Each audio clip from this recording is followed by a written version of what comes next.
ভারতের শীর্ষ ধনী গৌতম আদানির জাল জালিয়াতি ধরা পড়ার পর একের পর এক বিপর্যয় ঘটছে। মার্কিন যুক্তরাষ্ট্রে ইতিমধ্যে তার বিরুদ্ধে গ্রেপ্তারি পরোয়ানা জারি করা হয়েছে। তার মূল বিষয় হচ্ছে জালিয়াতি এবং ঘুষ, এবং ইতিমধ্যে তার প্রভাব পড়েছে শেয়ার বাজারে। আদানি গ্রুপের বিভিন্ন শেয়ারে ধস নেমেছে। একদিনই 2,800 কোটি টাকা একেবারে হাওয়া হয়ে গেছে। এরপর কেনিয়া সরকার আদানির সঙ্গে $250 কোটি চুক্তি বাতিলের ঘোষণা দিয়েছে। দর্শক, এটি বড় একটি ঘটনা গুরুত্বপূর্ণ এই কারণে যে বাংলাদেশের সঙ্গে যে একটি বিদ্যুৎ চুক্তি আছে, সেই বিদ্যুৎ চুক্তি নিয়ে কিন্তু তোলপাড় হচ্ছে।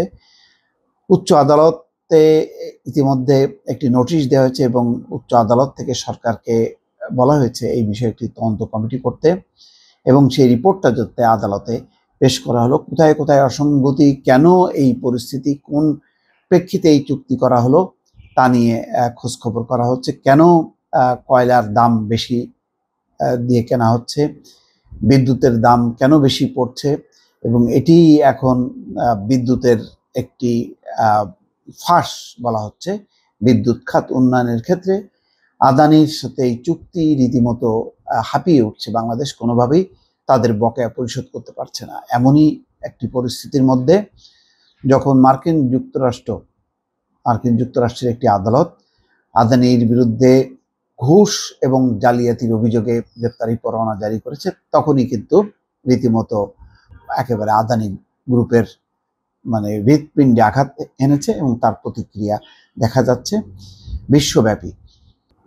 এখন সর্বশেষ যে ঘটনা ঘটলো কেনিয়ায়, তাতে বলা হচ্ছে ভারতের আদানি শিল্প গোষ্ঠীর সঙ্গে $250 কোটি বেশি অর্থের চুক্তি বাতিলের ঘোষণা দিয়েছে আফ্রিকার দেশ কেনিয়া। বার্তা সংস্থা রয়টার্সের বরাতে এই তথ্য জানিয়েছে আল জাজিরা।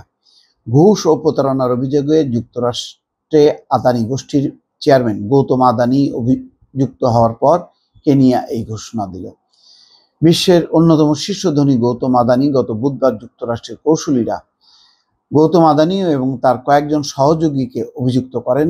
এই দিন গৌতম আদানির বিরুদ্ধে যুক্তরাষ্ট্রে গ্রেপ্তারি পরোয়ানা জারি করা হয়। তার ভাতিজা সাগর আদানির বিরুদ্ধেও গ্রেপ্তারি পরোয়ানা জারি করা হয়েছে। যদিও আদানি গোষ্ঠী এক বিবৃতিতে যুক্তরাষ্ট্রের কৌশলীদের অভিযোগকে ভিত্তিহীন বলে অভিহিত করেছে। পাশাপাশি তারা সম্ভাব্য সব আইনি ব্যবস্থা গ্রহণ করা হবে বলেও জানিয়েছে। কেনিয়ার প্রেসিডেন্ট উইলিয়াম রুটো গতকাল বৃহস্পতিবার দেশটির পার্লামেন্টে ভাষণ দেন। এই ভাষণে তিনি আদানি গোষ্ঠীর সঙ্গে হওয়া 2টি চুক্তি বাতিলের ঘোষণা দেন। একটি চুক্তির অর্থমূল্য প্রায় $200 কোটি। এই চুক্তির আওতায় দেশটির জোমো কেনিয়াত্তা আন্তর্জাতিক বিমানবন্দরের দ্বিতীয় রানওয়ে করার কথা ছিল এই গোষ্ঠীর। এছাড়া 30 বছর মেয়াদী ইজারার আওতায় বিমানবন্দরের যাত্রী টার্মিনাল উন্নত করার কথা ছিল। রুটো তার ঘোষণায় আরো বলেন, তিনি আরেকটি 30 বছর মেয়াদী $73 কোটি 60 লাখ সরকারি বেসরকারি খাতের অংশীদারিত্ব চুক্তি বাতিল করছেন। কেনিয়ার জ্বালানি ও পেট্রোলিয়াম মন্ত্রণালয়ের সঙ্গে বিদ্যুৎ সঞ্চালন লাইন নির্মাণের জন্য এই চুক্তি সই হয়েছিল। কেনিয়ার প্রেসিডেন্ট বলেন, তিনি পরিবহন এবং জ্বালানি ও পেট্রোলিয়াম মন্ত্রণালয়ের সংশ্লিষ্ট সংস্থাগুলোকে অবিলম্বে চুক্তি বাতিলের নির্দেশ দিয়েছেন। তদন্তকারী সংস্থা ও অংশীদার দেশগুলোর কাছ থেকে পাওয়া নতুন তথ্যের আলোকে এই সিদ্ধান্ত নেওয়া হয়েছে। অর্থাৎ বিশ্বব্যাপী যেখানে গৌতম আদানির একটা ঘুষ জালিয়াতি প্রমাণিত হয়েছে, ফলে এই প্রতিষ্ঠানের উপর আস্থা রেখে কেনিয়া তার বিভিন্ন খাতে যে চুক্তি করেছে সেই চুক্তিটা বহাল রাখতে চায় না। আদানি শিল্প গোষ্ঠীর সঙ্গে চুক্তি বাতিল করা নিয়ে প্রেসিডেন্ট রুটোর ঘোষণায় পার্লামেন্টের আইন প্রণেতারা তুমুল করতালি দেন, তারা উল্লাস প্রকাশ করেন। চুক্তিগুলোর স্বচ্ছতা নিয়ে কেনিয়ার অনেক রাজনীতিবিদ এবং সাধারণ মানুষ প্রশ্ন তুলেছিলেন। চুক্তির অর্থমূল্য নিয়েও দেশটিতে তীব্র সমালোচনা হচ্ছিল। এখন চুক্তি দুটি বাতিলের ঘোষণা দিল কেনিয়া।